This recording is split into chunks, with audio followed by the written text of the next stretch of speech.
Muito bom dia. Vamos então dar início à nossa lição da Escola Dominical, fazendo com uma palavra de oração, pedindo a bênção do Senhor e que Ele nos possa ajudar a juntos podermos estudar a Sua Palavra. Oremos então. Senhor Deus, te agradecemos mais uma manhã, mais uma lição de Escola Dominical, que nos dás a oportunidade de nós termos e para isso nós pedimos a Tua ajuda, Senhor, para juntos podermos estudar a Tua Palavra. Sabemos a nossa responsabilidade e não queremos nunca, Senhor, fugir aquilo que é verdade do texto. E por isso sempre a nossa oração é a mesma, Pai, pedindo que Tu nos possas ajudar a compreendermos. E depois, Senhor, também que possamos fazer aplicação prática para que a Tua Palavra, Senhor, não sejam só um conjunto de histórias que nós sabemos e contamos e partilhamos uns com os outros, mas que sejam histórias vivas, que tenham um significado na nossa vida diária para nos aproximarmos e nos assemelharmos mais de Ti. Ajuda, Senhor, cada uma das pessoas aqui, sejam adultos, crianças, abençoa os professores também, capacita-nos, Senhor, para que possamos juntos trabalhar bem naquilo que é a Tua Palavra, no nome de Cristo. Amém. Meus irmãos, nós vamos continuar no estudo do livro de Gênesis e nós começamos no capítulo 1 e na semana passada nós terminamos o capítulo 22. E hoje nós vamos avançar um pouco mais e vamos estudar o capítulo 23 e vamos depois continuar também para além do capítulo 23, entrando já no capítulo 24 também. Os pontos para hoje são aqueles que vos apresento. Nós vamos ver a morte de Sara e vamos ver depois a preocupação de Abraão na procura de uma esposa para o seu filho, que é Isaac. E depois vamos tentar perceber quem é Rebeca, esta esposa que vai ser encontrada para Isaac, o filho de Abraão, e podemos dizer que já é uma introdução para aquilo que depois nós vamos continuar a estudar mais à frente. Sobre Sara, os irmãos começaram a estudar a história. Abraão casou-se com Sara, que era a sua meia-irmã. Eram filhos do mesmo pai, mas de mães diferentes, o que era normal naquela altura, a poligamia. Não vamos fazer uma má interpretação do texto, achar porque isto acontecia que era validado e era abençoado por Deus. Não, era uma prática que as pessoas tinham, mas o plano de Deus inicial sempre foi uma mulher e um homem, e os dois então fazerem parte daquilo que era a ideia de Deus da família. Mas não vamos falar sobre este assunto. O importante aqui é só compreendermos que Abraão e Sara, eles eram filhos do mesmo pai que era Naor, que era Tera. E tiveram o seu filho Isaac, já muito velhos, era o filho da promessa e chegou a idade de Sara partir. E Sara, quando morre, tem 127 anos. E nós temos esta informação de forma muito clara na Bíblia. O que significa que, fazendo as contas, e nós fomos fazendo aqui várias contas, Abraão tinha mais 10 anos, então tinha 137 anos, e Isaac, nesta altura, tinha 37 anos de vida. O que nós conseguimos compreender que Sara então viveu o suficiente para ver o seu filho Isaac chegar à idade adulta. Isaac era o único filho de Sara, era o filho da promessa e por isso, como estudamos na semana passada, foi importante a idade quando a criança foi desmamada e toda aquela festa que foi feita, e nós agora chegamos a um ponto em que percebemos que Isaac não somente sobreviveu àquela idade mais precoce, onde a mortalidade era muito comum, a mortalidade infantil, mas ele chegou à idade adulta, então Sara teve a oportunidade, o privilégio de ver o seu filho tornar-se um homem, mas chegou à idade em que o Senhor a tomou para si. Quando nós vamos ver ali o mapa e vamos ver os locais pelos quais Abraão foi passando, nós compreendemos, através do mapa, que ele passou ali por várias daquelas cidades. Não se esqueçam que Abraão era um nómada, ele não era desta terra, ele veio de Ur dos caldeus e ele agora estava aqui a passar, a peregrinar pela terra de Canaã, mas a viver a expectativa de que um dia, como o Senhor lhe prometeu, ele iria herdar esta terra. E quando Sara morreu, então, Abraão estava aqui nesta região de Kiriat Arba, que era a região de Hebrom. E Abraão agora, pela primeira vez, ele vai sentir uma dificuldade que ele nunca tinha sentido até agora. Ele até agora era um nómada, então ele vivia aqui hoje, passado algum tempo mudava-se para uma outra localidade e ia acontecendo isso sucessivamente. Só que desta vez ele tinha alguém da sua família que lhe era próximo e ele tinha que enterrar esta pessoa. E a prática na cultura oriental é a pessoa ser enterrada numa propriedade nossa, porque era muito comum que depois os outros membros da família que fossem morrendo iam sendo enterrados mais ou menos nos mesmos locais. E aquilo ficava como se fosse o sepulcro da família. Só que não nos podemos esquecer que Abraão não é desta região. Abraão veio de Ur, dos caldeus, na região que hoje nós conhecemos como Iraque. Então agora Abraão tem que sepultar Sara, mas ele não é proprietário de nenhuma porção desta terra. Ele sabe que o Senhor lhe vai dar a terra, mas ele ainda não é proprietário da terra. Havia os habitantes da terra e Abraão vivia entre os habitantes da terra, mas ele sabia que ele não era proprietário de nenhuma porção daquela terra. Os habitantes da terra conheciam muito bem Abraão, ele não lhes era estranho. E uma coisa que nós, ao lermos o texto bíblico, também percebemos que as pessoas daquela terra olhavam para Abraão e sabiam que Abraão tinha uma relação com Deus. Tanto que nesta narrativa, as pessoas da terra, os hititas, ele vivia no meio deste povo, Abraão era conhecido como o príncipe de Deus. Não é porque ele fosse alguém da realeza, mas era alguém que tinha uma ligação privilegiada com o próprio Deus. Não se esqueçam, alguns anos antes, Abraão tinha vencido uma batalha de uma coligação com 4 reis. 4 reis que tinham vencido outros 5.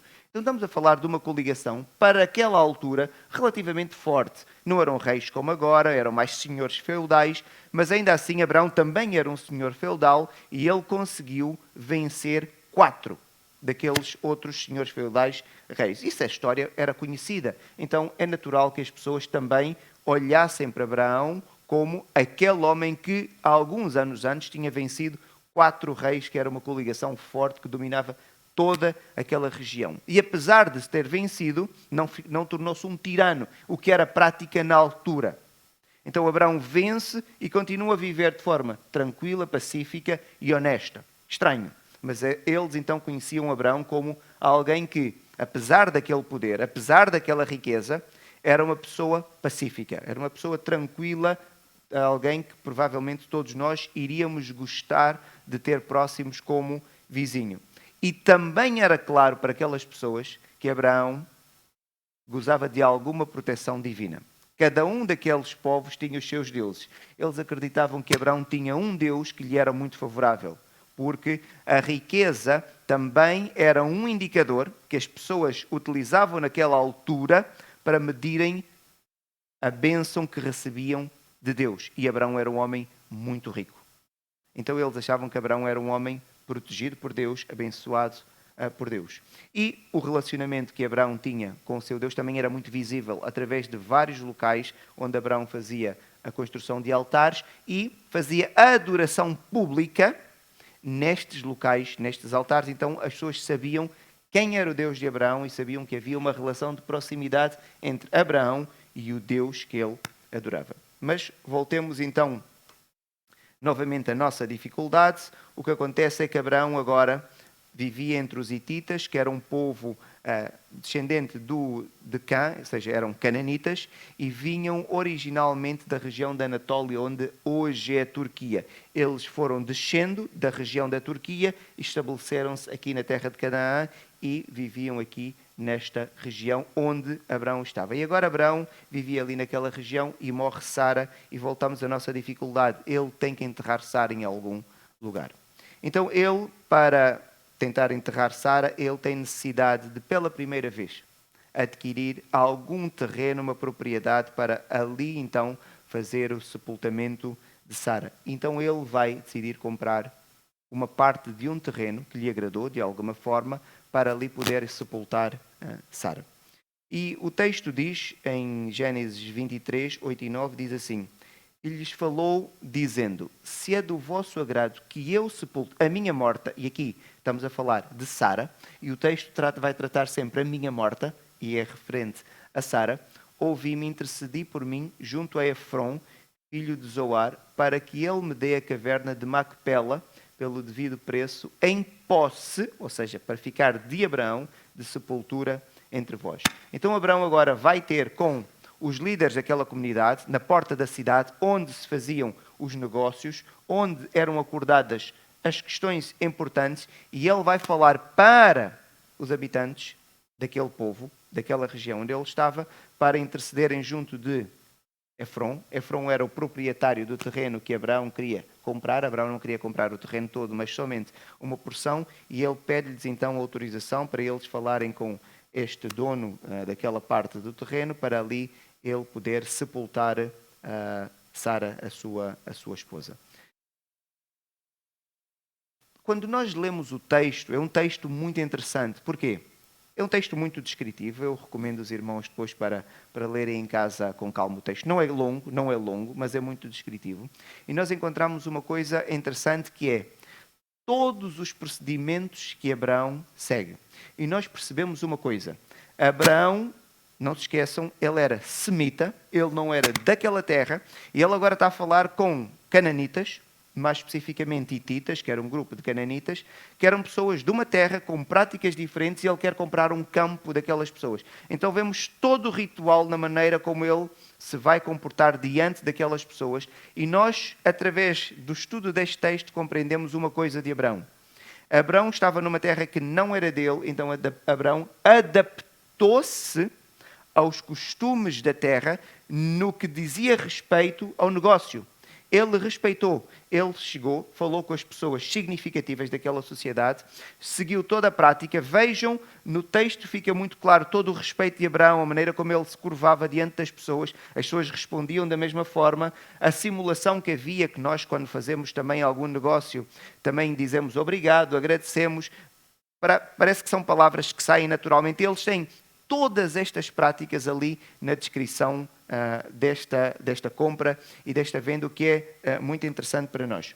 O que me fez pensar, e agora permitam-me voltar um bocadinho atrás, eu creio que há 2 ou 3 lições, quando o Marcos estava a dar, e o Marcos falou da hospitalidade, e depois até foi tema de nós debatermos aqui um pouco, e aquilo fez-me pensar que na nossa igreja, porque nós somos originários de culturas muito diferentes, e às vezes o conceito de hospitalidade é diferente. E eu fiquei com a sensação, na discussão que se gerou, que a hospitalidade, porque as culturas são diferentes, tinha obrigatoriamente a ver com nós termos que receber alguém para poder pernoitar em nossa casa. E Alexandra, e eu agora consigo perceber, como alguém que tem uma cultura muito europeia, ela pergunta assim, mas já alguém fez isso? E eu percebi, na cabeça de Alexandra, isto era uma coisa que não lhe passava. Mas logo conseguimos ver irmãos dizer, não, eu já tive esta experiência. Ou seja, na cabeça dos irmãos, aquilo era normal. Mas aqui não é normal. Aqui não é normal. Somos menos hospitaleiros? Honestamente, não creio. Eu creio que temos práticas diferentes. E eu acho que é importante nós nos adaptarmos também às práticas. Atenção, quando uma prática não é bíblica, ela é errada em todo lado. Mas se a hospitalidade é eu providenciar o bem-estar do outro, agora, se providencio com oferecer a noite, ou eu pago um hotel para outra pessoa, porque não quero que alguém esteja a dormir em minha casa porque tem filhos pequenos e eu não conheço a pessoa, e deve haver desconfiança, também faz parte da sabedoria bíblica, então nós temos que saber compreender a cultura onde estamos e respeitá-la. E isso também faz parte. E este texto, para mim, foi muito elucidativo quanto a isso. Vejam todo o comportamento de Abraão em todo o ritual que ele vai seguir para comprar um terreno. Porque ele não era hitita, mas ele vivia na terra dos hititas. Então deve também haver esta aculturação, ou pelo menos o cuidado de respeitar a cultura local do sítio onde nós estamos. Abraão, então, ele quer comprar apenas uma porção de um terreno, que é a caverna de Macpela, mas Abraão, depois, no negócio, vai acabar por adquirir todo o terreno onde estava a caverna de Macpela. Agora vejam, o tal Efron, que era o proprietário do terreno, diz assim, meu senhor, um terreno que vale 400 ciclos de prata, que é isso entre mim e ti? Então Abraão quer comprar o terreno e Efron, o proprietário, diz assim, claro, fica com o terreno. Isto também não vale muito, vale apenas 400 ciclos de prata. O que é isso entre nós os dois? Nós temos uma boa convivência. Claro, não compres só a caverna como Abraão queria, mas ele estava disposto a vender todo o terreno para Abraão sepultar ali Sara. Diz assim, tendo Abraão ouvido a Efron, pesou-lhe a prata diante dos filhos de Et, os hititas, 400 ciclos de prata. Assim o campo, a caverna e todo o arvoredo que nele havia e todo o limite ao redor. Então estão a ver, ele não compra apenas a caverna, mas compra todo o terreno. Abraão vai adquirir. Se confirmaram por posse a Abraão na presença de todos os que entravam pela porta da cidade. Estão a ver? E isto foi feito no local público para ser do conhecimento de todos que aquela propriedade que era de Efron agora passa para Abraão. E foi a primeira porção de terra que Abraão adquiriu na terra de Canaã. E por isso é por direito propriedade, podemos dizer agora, dos judeus, dos israelitas, porque aquilo foi adquirido pelo seu ancestral de referência, que é Abraão. Aquilo foi comprado. E relativamente ao valor, nós olhamos para este valor e é difícil para nós, 400 ciclos de prata, nós não utilizamos esta forma nos negócios que fazemos, mas o valor era exorbitante. O valor era exorbitante. Mais de um milénio depois, por exemplo, os irmãos depois poderão confirmar, Jeremias comprou um terreno inteiro por 17 ciclos de prata. Agora os irmãos então estão a ver, aqui o Et vai vender, vê que Abraão é muito rico, e nós temos que ler a Bíblia e percebermos que os seres humanos não mudam. Nós, em essência, somos iguais. Já Salomão dizia, não há nada novo debaixo do sol. O que é que não há nada novo? Porque nós somos iguais, fazemos as mesmas coisas. O que muda é a aparência, muda é o tecido, como fazemos a roupa ou a tecnologia. Mas nós, em essência, o ser humano é igual. Então o ser humano quer ganhar dinheiro. Agora o Et sabe que há um homem milionário para a sua altura, quer comprar um terreno seu. E ele vai estabelecer um preço. O que é que ele vai fazer? Ele sabe que Abraão tem dinheiro. Ele sabe que Abraão está vulnerável. Não havia arcas de refrigeração para preservar um corpo. Abraão está numa situação de urgência para comprar um terreno. Ele tem esta vantagem do lado dele. O que é que ele faz? Faz o preço. Se Abraão não quiser, não compra. Mas ele sabe que Abraão vai comprar. Tem muito dinheiro. Então ele vai fazer um preço e ele propõe que sejam 400 ciclos de prata. E vemos que Abraão não discute e adquire o terreno. Por exemplo, um Uri, mais de 1000 anos depois, adquire um terreno para a construção de uma cidade inteira, a cidade de Samaria, por 6.000 ciclos de prata. Então os irmãos estão a ver, 1000 anos antes, 400 ciclos de prata por um terreno apenas, era uma exorbitância. Mas Abraão, também podemos dizer que para ele não era muito dinheiro e ele aceita as condições que lhe foram impostas ali, no caso, pelo proprietário da terra. Então agora, Sara parte. Abraão está somente com o seu filho, não se esqueçam, Agar, que era a concubina, já não vivia ali, o seu filho mais velho, que era Ismael, também já não vivia ali, tinham ido para fora, e Abraão agora vivia com o seu filho, e Isaac tinha 37 anos. Isaac tinha 37 anos de idade. Abraão começa a ficar preocupado. Porquê? Ele vivia junto dos cananitas. O seu filho estava a chegar numa idade em que iria casar, ou para alguns, se calhar já deveria ter casado. E Abraão começa a perceber, isto tem que acontecer mais tarde ou mais cedo, e eu estou muito velho. Eu tenho que garantir bom casamento para o meu filho. Porque se ele não garantir bom casamento com o meu filho, o que é que vai acontecer? O mais fácil. Isaac iria casar com quem? Com quem estivesse ali próximo. Iria casar com uma cananita. E Abraão tinha muito receio que isso pudesse acontecer. Então Abraão vai chamar o seu filho, o seu servo mais velho. Não sabemos quem é, a Bíblia não nos apresenta. Acredita-se que podia ser Eliezer, que era aquele que, em princípio, se Abraão não tivesse filhos, iria ser o seu herdeiro, mas a Bíblia não nos diz. A Bíblia não nos diz nada. O importante para nós era um servo da confiança de Abraão. E todo o texto nos mostra que, de facto, era um homem honrado e que Abraão podia confiar nele. Ele chama este servo e ele vai agora pedir ao servo para ir à procura de uma esposa para Isaac. E ele vai... Vejam, a preocupação de Abraão era tanta que ele vai pedir ao servo para jurar que não iria encontrar uma esposa para Isaac que fosse cananita. E por isso o texto diz o seguinte: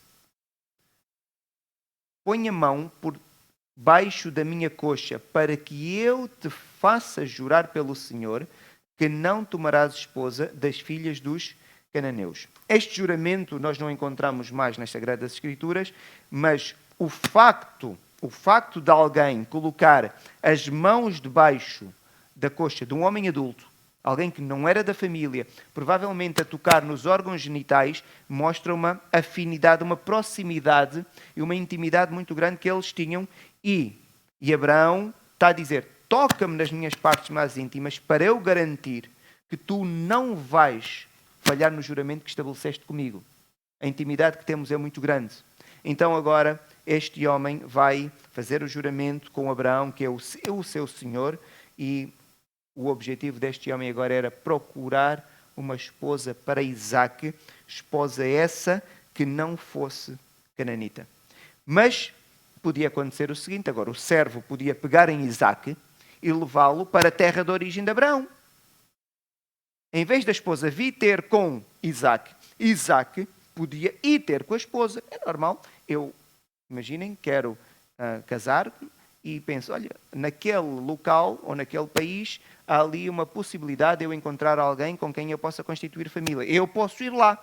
Mas Abraão também não quer isso. Abraão quer é que a esposa venha ter com Isaac. E é isso que ele também vai pedir ao seu servo. Respondeu-lhe Abraão: cautela, ou seja, cuidado. Não faças voltar para lá, meu filho. Para lá onde? Para a sua terra de origem. No contexto, os irmãos vão conseguir perceber isso. Então, o que Abraão queria mesmo é: eu estou aqui na terra de Canaã, o Senhor chamou-me para eu vir para aqui, eu não vou sair daqui e eu quero que o meu filho case com uma mulher que não é daqui. Então só há uma possibilidade, meu servo. A mulher é que tem que vir cá. Abraão está a dizer: a mulher é que tem que vir para aqui.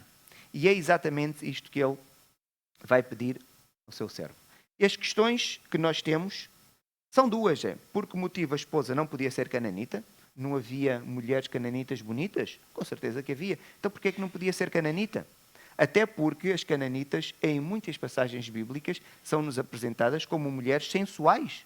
Então podia, se calhar, ser cananita, mas parece que Abraão dizia que não podia. E porquê é que ele não queria que Isaac pudesse fazer a viagem e ir até a sua terra de origem, em Ur, para encontrar lá uma mulher que lhe fosse por esposa? Então, nós temos que responder a estas questões. Comecemos pela primeira. Porquê é que a mulher não podia ser cananita? Não se esqueçam, Abraão era semita, era descendente de Sem. E onde Abraão estava, eram os descendentes de Cã, mais especificamente de Canaã, que era um dos filhos de Cã. Então Abraão conhecia a cultura daquelas pessoas, porque Abraão vivia ali no meio delas. E Abraão sabia que era uma cultura maligna. Era uma cultura tão maligna que aqueles homens prestavam adorações a demónios. Aqueles homens prestavam adorações a demónios. Os irmãos, não podemos perder a Bíblia da nossa cabeça, de todo o contexto. Os irmãos sabem que, passado algum tempo, a família de Abraão vai multiplicar-se, vai crescer, e esta família de Abraão depois vai migrar para o Egito, e vai ficar no Egito quanto tempo? Já ouvi? 400 anos. O que é que a Bíblia nos diz? A Bíblia diz que eles vão ficar no Egito 400 anos, e a Bíblia diz assim: eu um dia vou destruir os cananitas que vivem na terra, mas eu ainda não estou totalmente farto deles. Está Deus a falar. Eu não estou ainda totalmente farto deles, mas aquilo que eles estão a fazer está a encher-me a paciência até o momento que eu não vou aceitar mais. Estão a ver? As práticas daqueles povos eram mesmo mais. De tal maneira que, quando Israel sai do Egito e volta agora para tentar conquistar a terra, a ordem de Deus era para fazer o que é com aqueles povos cananitas? Matem toda a gente. Deus não faz isso. Mas Deus sabia que há momentos em que a única forma de parar com aquelas práticas é a destruição total. Foi o que aconteceu em Sodoma e Gomorra. Foi o que aconteceu com o dilúvio. Era o que ia acontecer com Nínive. É a destruição total. É só para nós não lermos a Bíblia com ingenuidade. Não, aqueles homens tinham práticas malignas, diabólicas. Prestavam cultos a demónios. Então, Abraão sabia, eu com este povo não me quero relacionar. O casamento, naquela altura e agora, é uma aliança muito forte. Então, Abraão, ao casar a filha com uma mulher daquele povo, estava a estabelecer um laço com uma força tão grande que depois as famílias iam se misturar. E Abraão era adorador do Senhor. E Abraão sabia, o meu filho não pode casar com uma dessas mulheres. Vai haver uma contaminação. Então, por isso, ele não quis. E havia mais uma coisa interessante, meus irmãos. Abraão, e eu acredito, a Bíblia não nos diz, e agora é especulação, Abraão sabia que ele era semita e os povos que estavam ali eram descendentes de Cá, mais especificamente de Canaã. E era um povo que, de acordo com a bênção de Noé para os seus filhos, o que é que Noé tinha dito sobre Canaã especificamente, que era filho de Cã? Amaldiçoou. Então agora como é que Abraão tem um filho e vai dizer: casa-te com uma mulher de um povo que recebeu a maldição? Vocês fariam isso? Com um dos vossos filhos? Se fosse filha, fosse filho. Fariam isso? Sabendo que há um povo que é amaldiçoado, vocês dariam o vosso filho ou a vossa filha em casamento? Não fariam isso. Então Abraão, eu creio que sabiamente diz: daqui não pode ser. Daqui não pode ser. E agora, só para percebermos, vejam, Noé viveu, este gráfico nós já ouvimos, até Abraão ter aproximado... Quando Noé morreu, Abraão tinha aproximadamente 60 anos. Quando Abraão morreu, Sem ainda estava vivo. Ou seja, era o patriarca da família. Então Abraão, que era desta família de Sem, não queria, até porque ele sabia. Sendo o Sem o patriarca, as pessoas conheciam a história do dilúvio, sabiam tudo aquilo que tinha acontecido, então Abraão também parece ter esta preocupação de fazer com que o seu filho não casasse com uma mulher cananita também por causa disso. Porquê que Abraão não queria que o seu filho voltasse para a sua terra de origem, onde estavam os semitas? Porque agora era só Isaac voltar, e agora estaria junto da sua casa paterna, junto de outros semitas. Mas Abraão também não queria. Porquê? Os semitas não eram um povo amaldiçoado, mas eram homens normais. E os homens normais, infelizmente, tendem para a idolatria. Então, os semitas não tinham práticas tão malignas quanto os cananitas, mas também eram idólatras. E eu tenho aqui um versículo interessante que os irmãos podem ver. Quando, alguns anos depois, uma das noras de Isaac está para se casar e sair da casa dos seus pais, vejam, Raquel, furtou os ídolos do lar que pertenciam ao seu pai. Então também eram pagãos. Abraão, que agora conhecia o Senhor, adorava o Senhor, que já não era pagão, então agora enviar o meu filho para lá, para a minha família de origem. Eu conheço a minha família de origem. Eles são pagãos. Eu conheço. Então o meu filho não vai. Fica aqui perto de mim que eu controlo. Então Abraão tinha esta preocupação. E depois também, Abraão sabia. Abraão saiu da sua terra de origem porquê? O que é que Deus lhe disse? Vai para uma terra que não é da tua casa e vais chegar lá e eu vou-te dar por herança aquela terra. E nós conseguimos perceber que Abraão era um homem de fé. Mesmo não vendo. Nós sabemos isso quando Deus pede para Abraão matar o seu filho. Abraão o que é que faz? Obedece ao Senhor, por fé. Então ele acreditava convictamente que aquela terra um dia seria de quem? Seria dele, porque Deus lhe prometeu, ele confiava mesmo em Deus. Então agora, imaginem que Isaac voltava, casava e a mulher influenciava e ele ficava agora junto da família paterna de Abraão. Abraão sabia, o meu filho não pode sair daqui. Meus irmãos, Isaac era um homem fraco. Vamos falar aqui de forma frontal. Isaac era um homem fraco. Isaac era um homem influenciável. Era um homem que era dominado pela esposa. Abraão conhecia o seu filho. Um homem que chorou a morte também durante 3 anos numa cultura masculina, paterna. Era uma criança, um homem muito apegado à sua mãe.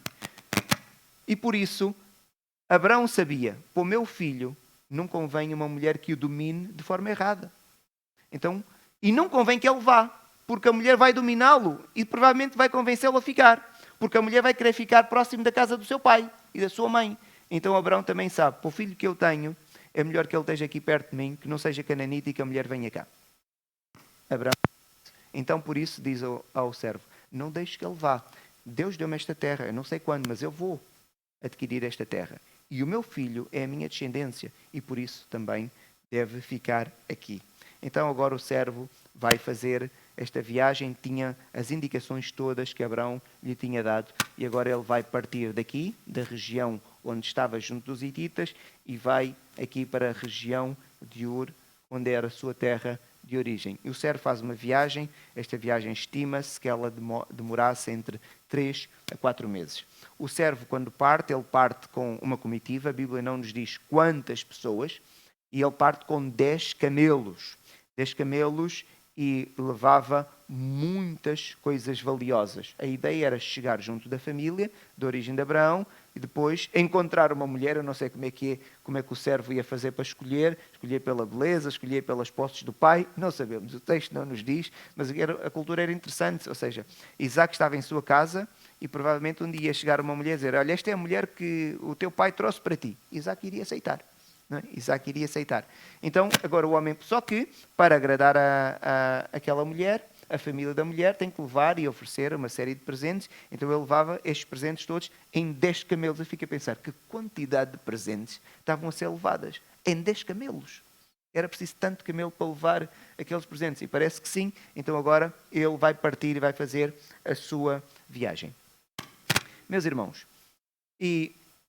como é que Abraão? Isto agora é uma pergunta que temos que fazer. Nós estamos a ler a Bíblia e devemos estar sempre a fazer perguntas ao texto. Então vamos pensar. Abraão saiu de que zona? Ur dos Caldeus, não é? Muito bem. E agora ele foi para uma terra distante. E Abraão vivia muito afastado, não havia comunicações como nós temos hoje. Como é que ele sabia que havia familiares dele que tinham sobrado em Ur dos Caldeus? Podiam todos ter morrido. Como é que ele sabia? Porque lhe foi dito. E eu queria ver esta árvore genealógica com os irmãos. Tera, está aqui, ele tem, a Bíblia diz-nos 3 filhos. Na verdade sabemos que ele teve mais, por exemplo, Sara também era filha de Tera, uma vez que era irmã de Abraão com outra mulher. Mas há 3 que a Bíblia destaca-nos. Abraão, Naor e Arã. E diz que Tera teve filhos a partir dos 70 anos. Tera teve filhos a partir dos 70 anos. Quando a Bíblia nos apresenta por esta ordem Abraão, Naor e Arã, não significa que Abraão nasceu primeiro. Por exemplo, entre os filhos de Noé, sempre que a Bíblia nos apresenta, apresenta-nos como Sem, Cã e Jafé. Mas Sem não era o primogênito. Estão a ver? A Bíblia apresenta-nos primeiro aquele que é mais importante na história. A história está a ser escrita por Moisés. Então, destes 3 filhos de Tera, o mais importante na história é Abraão. Por isso vem primeiro. Mas Abraão não é o primogênito. Tera teve filhos aos 70 anos. Fazendo as contas, Abraão, quando nasceu, Tera tinha 130 anos. O que significa que ele já tinha tido filhos antes. A Bíblia apresenta-nos estes 2, Naor e Arã. Arã morreu quando o seu pai ainda era vivo.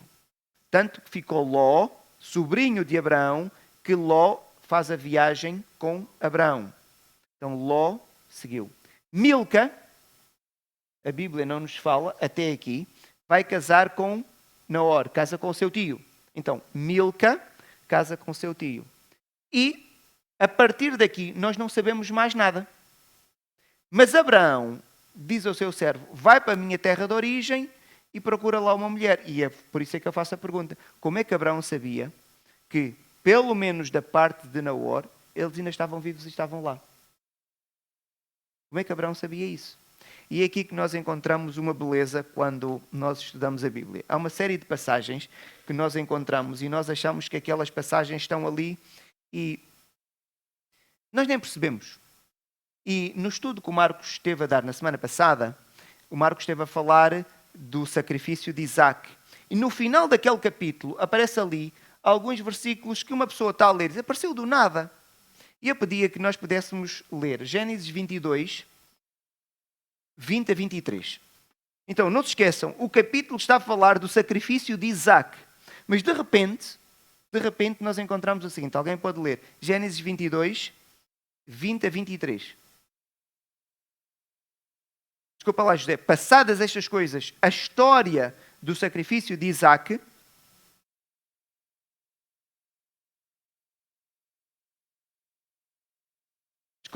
Desculpa, José. Milca tem dado filhos a quem?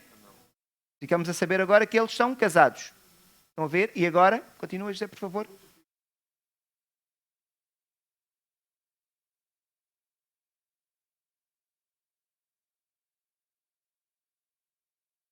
Betuel está aqui. Então ele sabia que Milca teve filhos com Naor. Naor tem quantos filhos com Milca? 8 filhos. Fiz as contas já. E tem depois com a sua concubina mais 4 filhos. Então ele sabe que há aqui 12 filhos de Naor. Ele sabe. Há mulheres ali naquela família. Estão a perceber? Há mulheres ali. Ele recebe este relatório. E o relatório provavelmente podia ser mais extenso. Não ia haver uma mensagem tão pequenina. Não é? Faz menção já a Rebeca. Estão a ver? Esta é a beleza da Bíblia. Nós encontramos alguns versículos. Mas porquê é que isto está aqui? O escritor já conhece a história toda. Moisés, quando está a escrever, a história já aconteceu.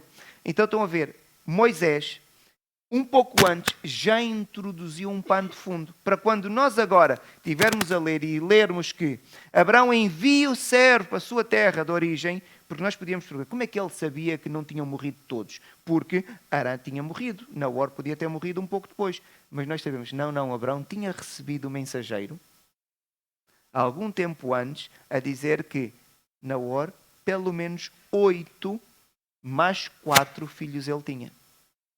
Então Abraão sabe, ok, ainda tenho família lá, família que me é mesmo próxima, que é meu irmão, tenho sobrinhos lá, ainda tenho família muito próxima lá, e por isso podes ir a confiança. Então o servo agora vai partir e vai então para a terra de origem de Abraão, porque ele sabia. E o texto é muito claro, vejam. Tomou 10 dos camelos do seu senhor e levando de todos os bens dele, levantou-se, partiu para onde o texto diz? Para a cidade de Naor. Ele sabia que era onde Naor estava. Naor, então, estava vivo com os seus filhos. E agora, imaginem esta história. Ele parte com os seus 10 camelos, provavelmente mais alguns homens para ajudá-lo, e vai para a cidade de Naor. Os irmãos dizem, mas como é que ele sabia? Ia perguntando, era assim que as coisas funcionavam. E as pessoas conheciam-se. Então, e Naor, em princípio, também devia ser, como era um homem com muita idade, era conhecido na sua terra. Era mais um dos patriarcas ali de uma família. Então, era conhecido. Então, agora o homem parte, mas o homem não conhece ninguém. O homem não conhece ninguém. Como é que ele sabe que vai escolher a mulher certa ou não? Então, ele vai fazer uma oração ao Senhor. E vejam a oração que ele vai fazer ao Senhor quando ele está a aproximar-se. Eu vou ter que escolher e eu não posso falhar. Eu fiz um juramento e eu quero honrar o meu Senhor. E ele agora vai fazer o seguinte. Ele vai fazer uma oração e diz, ó Senhor, Deus de meu Senhor Abraão, rogo-te que me acudas. Eis que estou ao pé da fonte de água. Dá-me, pois, que a moça a quem eu disser, inclina o cântaro para que eu beba, e me responder, bebe e darei ainda de beber aos teus camelos, seja a que dignaste para o teu servo Isaac. Então ele disse, Senhor, tens que me dar um sinal. Como é que eu vou saber? Imaginem que eu encontro 100 moças, qual é que eu escolho? Então dá-me um sinal. E o sinal era qual? Não era a moça que lhe ia dar de beber, porque era quase uma obrigação, quando alguém pedia, dava-se de beber. Era a moça acrescentar algo que não era normal. Era, ele dizia, dá-me de beber. A moça rapidamente ia dizer, toma, bebe. Porque ir buscar água era um trabalho feminino. Mas se a moça dissesse assim, olha, eu também vou dar água aos teus camelos, sem ele ter pedido, então ele sabia, é esta aqui. Quando ele orava, há uma moça que chega ao poço. Enquanto ele ainda está a orar, há uma moça que chega ao poço e o que é que acontece? Exatamente aquilo que ele tinha pedido ao Senhor. Ele vê a moça tira o seu cântaro e ele pede, dá-me de beber. E ele bebe, a moça dá-lhe a água do seu cântaro, diz que a moça vira o cântaro, ele começa a beber e depois, sem ele dizer mais nada, a moça diz-lhe assim, olha, eu também vou dar água para os teus camelos. eu também vou dar água para os teus camelos. Que era exatamente o sinal que ele tinha pedido ao Senhor. O homem, quando vê isto acontecer, ele rapidamente começa a adorar e agradecer ao Senhor. E agora imaginem, aconteceu exatamente aquilo que ele tinha pedido ao Senhor. Foi logo na primeira. Ou seja, foi logo a primeira. E a Bíblia descreve. Eu fico a pensar, ele agradece ao Senhor, fica contente porque pensa que o Isaac vai casar com uma mulher muito bonita, porque a Bíblia descreve-nos Rebeca como muito bonita. Muito bonita. Então, ele está agora a observar a Rebeca. Ele está a ver a Rebeca. E nós, quando lemos o texto, nós devemos considerar coisas que às vezes nós fazemos contas. Eu comecei a fazer contas. Um cântaro tinha aproximadamente 20 litros. Um camelo bebe aproximadamente 100 litros. E haviam 10 camelos. O que significa que Rebeca deve ter tirado do poço cerca de 1000 litros de água. Agora, imaginem tirar 1000 litros de água, 20 litros de cada vez. Quantas vezes Rebeca teve que atirar o cântaro ao poço e puxar? Ficar a pensar. O conceito de beleza na Bíblia, se calhar, era muito diferente. Aquela mulher era musculada. Aquela mulher devia ser musculada. Imagina que ela fazia isso todos os dias. Agora, ela tinha sempre que ir buscar a água ao poço, não é? E 20 litros, eu não sei quantas vezes ela ia ao poço por dia, mas 20 litros para uma casa não é muito. Quantas vezes ela tinha que ir ao poço? E agora, neste caso em particular, ela rapidamente diz que tira água para os camelos. E os irmãos dizem, mas pronto, ela fez agora, esta vez estava cansada. O texto diz que ela fez apressadamente, ela estava habituada. Ela tirava, puxava, rapidamente ia até com os camelos. Fica a pensar, 20 vezes 50? Façam o teste. Coloquem um garrafão, quando os irmãos chegam ao supermercado, um garrafão tem 5 litros. Agora tenham-os com 6 litros. Façam o teste de pegar 2 garrafões de uma mão e 2 garrafões da outra. E façam um percurso de uma ponta da vossa casa à outra. E há casas maiores, outras mais pequenas. Agora façam o exercício de fazer isto 50 vezes. Para perceberem o esforço que ela fez. E ela fez aquilo apressadamente. O homem, o que é que faz? Quando vê a Rebeca, percebe que aquela é a mulher de acordo com o sinal que ele tinha pedido ao Senhor, então ele rapidamente vai dar algumas prendas e o texto diz, tomou o homem um pendente de ouro de meio ciclo de peso e 2 pulseiras para as mãos dela do peso de 10 ciclos de ouro. Pronto, nós lemos isto, não temos nenhuma referência, é importante sempre nós colocarmos numa unidade que faça sentido hoje para nós. Estamos a falar de cerca de 120 gramas de ouro. Eu não conheço muito o negócio do ouro, mas tenho uma cunhada que às vezes vai-me falando do preço da grama de ouro e eu fico admirado dos valores. Então, fazendo as contas, Rebeca recebeu assim rapidamente qualquer coisa como uma prenda que vale cerca de 11.000 euros. Rebeca deve ter pensado, foram os melhores camelos que eu já dei água. Vai agora receber uma prenda de 11.000 euros aproximadamente, não é? Agora, quando o servo soube, mas o servo não sabia de que família era a Rebeca, e ele então começa a falar e pergunta-lhe, de quem és tu? Qual é a tua origem? E vejam, o servo já tinha recebido o sinal do Senhor, e vejam agora a satisfação do servo. E Rebeca começa a dizer, sou filha de Betuel, filha de Milca, o qual ela deu a luz a Naor. Ele tinha ido para a cidade de Naor. Ou seja, era a pessoa certa mesmo, não havia dúvidas. E acrescentou, temos palha, muito pasto e lugar para passar a noite. Então se inclinou o homem e adorou o Senhor. A resposta foi matematicamente rigorosa. Tudo aquilo foi acontecido. Então agora o servo de Abraão é levado com Rebeca para a casa dos seus familiares. O texto introduz-nos logo Labão, que nós devemos estudar mais tarde. Labão vê a sua irmã chegar. A sua irmã tem 120 gramas de ouro. Tem uma prenda equivalente atualmente a 11.000 euros. O homem, quem é que dá uma prenda assim a alguém só porque deu água a camelos? Então Labão rapidamente se acerca deste homem. Vejam, quando viu o pendente e as pulseiras nas mãos da sua irmã, foi Labão ter com ele. E o texto diz que Labão recebeu logo muito bem. E nós sabemos, para aqueles que conhecem a Bíblia, mais tarde que isto era um traço de Labão. Isso é só para nós lermos o texto e sabermos que a família de Abraão eram pecadores como nós. Havia gananciosos, havia pessoas avarentas. Era um mundo normal como nós temos hoje. E o Labão representava, de certa forma, isso. que era um homem que queria ganhar dinheiro, era o trapaceiro. E onde via uma oportunidade, ele queria logo aproveitar da oportunidade. Ele viu logo aqui a oportunidade de Labão, então foi logo convidar o servo de Abrão. O servo, quando chega, agora imaginem, o servo chega naquela casa e ele conta a história, diz: eu venho de um dos vossos familiares, Abrão, que já saiu daqui há cerca de 45 anos. Imaginem, já nem alguns dos mais novos nunca tinham visto Abraão, provavelmente conheciam do pai contar, o patriarca da família, mas não faziam ideia de como Abraão estava.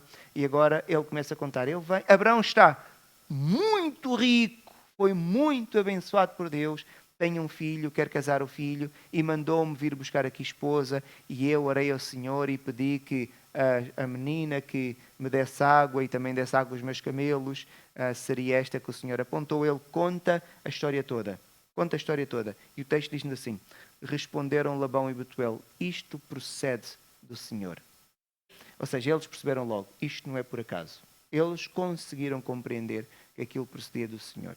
Algumas nuances que o texto nos apresenta, mas nós não temos muitas indicações. Ele foi para a casa de quem? Naor. Mas Naor não entra na história. O que nos leva a crer que, nesta altura da história, se calhar Naor já podia estar morto. E conseguimos ver aqui uma transição familiar. Quem era o patriarca da família na altura? Não se esqueçam aqui da nossa árvore genealógica. Naor era quem? Betuel.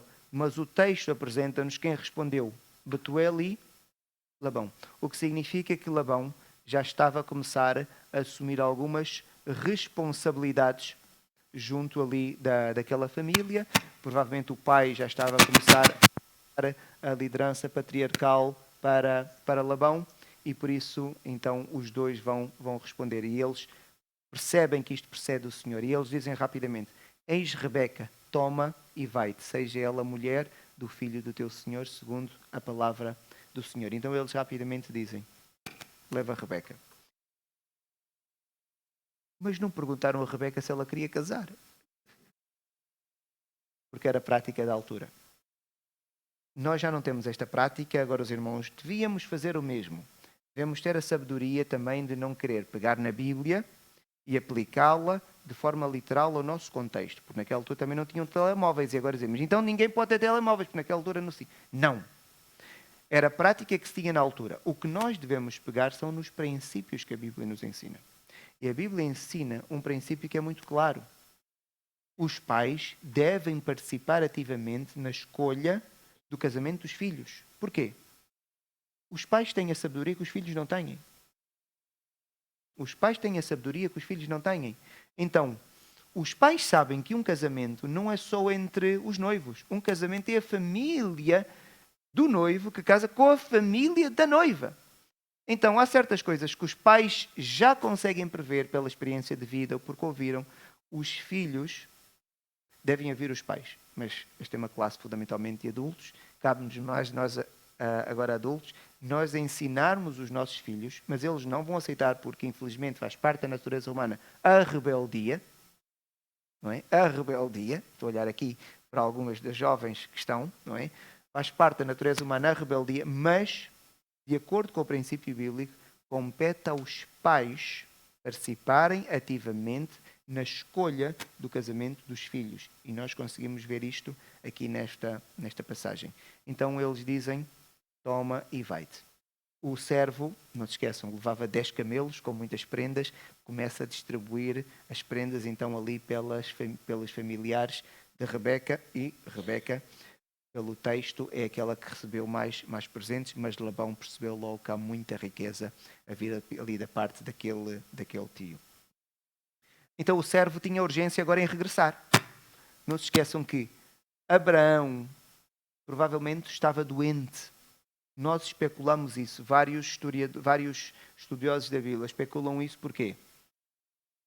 Abraão morre com 175 anos. Abraão, nesta altura da história, tinha 150 anos aproximadamente. Porquê que ele não foi? Não queria ver os seus familiares? acreditamos que ele pudesse já ter alguma limitação, então ele não tinha disponibilidade e a capacidade de fazer aquela viagem. E por isso ele envia o seu servo, porque ele confiava no seu servo, mas ele podia fazer a escolha, como o pai que não prefere ser ele a fazer a escolha para o seu filho. Mas Abraão, ele não vai. Então o servo tem urgência em voltar. O servo quer voltar rapidamente. Só que a família da menina ouve a notícia. No dia seguinte, o servo disse: quero voltar. Ele diz: dá-nos pelo menos 10 dias para nos despedirmos da nossa familiar, da nossa filha. Só que o servo diz: tenho muita pressa. E por isso acredita-se, muitos teólogos acreditam que ele tinha algum receio que pudesse acontecer alguma coisa qualquer a Abraão, e havia um juramento. Ele tinha que jurar, ele jurou levar Rebeca, e ele queria que Rebeca pudesse chegar quando Abraão ainda... Está certo que se Abraão morresse, ele não era culpado, não é? Mas ele queria honrar o juramento ainda na presença do seu senhor Abraão. E ele tem urgência. E então eles pedem 10 dias, o servo diz: não, eu quero mesmo voltar rapidamente. Ele volta a insistir, então o Labão e Betuel dizem: ok, vamos ouvir a moça. E eles chamam Rebeca. E Rebeca, chamaram pois Rebeca e lhe perguntaram: queres ir com este homem? Ela respondeu: irei. Meus irmãos, e nós encontramos aqui algumas coisas estranhas. Então Rebeca conheceu o homem ontem. Rebeca nunca viu a cara de Isaac, mas ela já sabe que ela vai para casar com Isaac. Ela nem aceita ficar ali mais 10 dias como o seu irmão e o seu pai estavam a propor. O que nos mostra que Rebeca foi educada para casar. E por isso ela sabia, o dia havia de chegar. E não adianta adiar. Então ela prontifica-se para ir. Percebemos também que se calhar ela queria sair daquela família. Não se esqueçam, quem é que quer viver com um irmão como Labão? Mas ela vivia e aquele irmão era o patriarca. Estava a assumir o papel patriarca da família. E ela percebeu, ela conhecia os traços do seu irmão. Ela vivia com ele. Então conseguimos perceber que eram famílias normais como as nossas. Em que também há desentendimento, em que também de vez em quando nós queremos fugir. Então, a Rebeca diz logo: irei. E eles agora vão dar uma bênção a Rebeca, que é uma bênção muito, muito bonita. E está aqui narrada nas Escrituras e diz assim: és nossa irmã, se é tua mãe de milhares, e que a tua descendência possua a porta dos seus inimigos. Essa bênção ainda hoje é dada às meninas em Israel, quando estão para casar, para sair de casa. Ainda hoje se utilizam estas palavras. Elas têm um significado e temos ali 3 ideias. És nossa irmã. Não se esqueçam, Rebeca ia partir para onde? Para a terra de Canaã. Provavelmente nunca mais iriam vê-lo. Mas, sim, és nossa irmã. Independentemente de onde estejas, da distância que nos separa, tu sempre vais ser nossa parente. Tu sempre vais ser nossa família. E por isso ele diz: és nossa irmã. Sempre serás nossa irmã. Então, o laço familiar mantém-se mesmo na distância. E depois diz: se é tu a mãe de milhares, tem a ver com a fecundidade. Então, o desejo é que a mulher possa ter filhos, porque a verdadeira herança que o Senhor nos dá, qual é? São os nossos filhos. E por isso, então, eles estão a dizer: se é tu abençoada do Senhor, que tenhas uma boa herança, que tenhas uma boa e rica herança, que são os filhos. Os filhos são a herança que nós temos. E depois tem outra parte que diz: e a tua descendência possua a porta dos teus inimigos. Possuir a porta, e neste caso aqui, a dos inimigos, significa dominar a cidade. Onde é que Abraão negociou a compra do campo de Efron? Na porta da cidade. Então, quem dominar a porta da cidade, domina o quê? A cidade. Então vejam a ideia, que a tua descendência possua a porta dos seus inimigos. Basicamente é que os teus filhos tenham domínio no sítio onde estiverem. Que sejam bem-sucedidos. E esta bênção bonita ficou até hoje, que é dada às meninas em Israel. Caminhando para o final, meus irmãos, vamos terminar a vermos algumas características sobre a Rebeca. Rebeca foi educada para um casamento honrado. Vejam como é que o texto nos apresenta a Rebeca. Era muito formosa de aparência. Mas depois o texto diz: virgem. Ou seja, ela era cobiçada. Rebeca era cobiçada, mas era intocável, porque ela foi educada para casar, pura. Porque a Bíblia dá-nos este pormenor. Mas porquê? E diz, a quem nenhum homem havia possuído, ela sabia. O casamento é com um homem. Na cultura, e agora, era o plano de Deus, é aquilo que Deus quer, e naquela cultura esta ideia era ainda mais forte, não havia o divórcio, não é? O divórcio é uma coisa que aparece, a lei permite, mas é uma ideia muito moderna. Mesmo em Portugal, há 200 anos atrás, a ideia de divórcio era uma coisa escandalosa. Então, aquela menina foi preparada para casar. Quando casar, com aquele homem casada está. E era assim que funcionava. Então, eduquemos os nossos filhos para o casamento, querendo que os nossos filhos casem, não é? Era obediente aos pais. Porque quando os familiares de Rebeca, Betuel e Labão, ouviram a história, o que é que eles disseram? Eis Rebeca. E ela disse que não. Ela aceitou. Então, era obediente. Era respeitada dentro da família. Temos uma coisa muito estranha neste texto, meus irmãos. Quando o servo do Senhor disse que queria voltar rapidamente, o que é que Betuel e Labão pediram? Quantos dias? 10 para despedir. Só que o servo insistiu, disse, não, eu tenho que voltar rapidamente. Como é que eles decidiram resolver o problema? Lembram-se? Disseram, moça, vem cá. O que é que achas? Não era normal naquela sociedade. Tanto que não era normal que quando o servo contou a história, os pais não consultaram Rebeca e disseram logo, está aqui a Rebeca para casar com Isaac, podes levá-la. Nem a consultaram. Era assim que as coisas funcionavam. Então como é que agora vão chamar a Rebeca? Significa que através do comportamento de Rebeca naquela família, era alguém que era respeitada, ela tinha palavra. Então era uma mulher, podíamos dizer, que eu não gosto muito desta terminologia, tinha personalidade forte. E nós conseguimos depois ver isso, para quem conhece a história, na vida de Isaac. Era uma mulher que mandava em Isaac. Então ela tinha, de facto, aquilo que nós hoje dizemos, personalidade forte. Era uma mulher respeitada e por isso foi escutada. E era obediente ao Senhor. Porque ela percebeu, junto à sua família, que a história que o servo contou procedia do Senhor. Aquilo não era normal. E ela aceitou. E ela estava disposta a ir para uma terra que ela nunca viu e sabia que provavelmente nunca havia de voltar para a sua casa. Não sabia se Isaac era formoso, se não era, se era delicado, se era bruto, ela não sabia nada. Mas ela simplesmente confiou no Senhor. Quando ela ouve aquela história, isto vem do Senhor, como é que eu vou dizer que não? E ela aceita. Então que possamos educar os nossos filhos neste sentido, que possamos ser também assim. Alguma dúvida? O Senhor nos possa abençoar. Vamos para a hora de chá.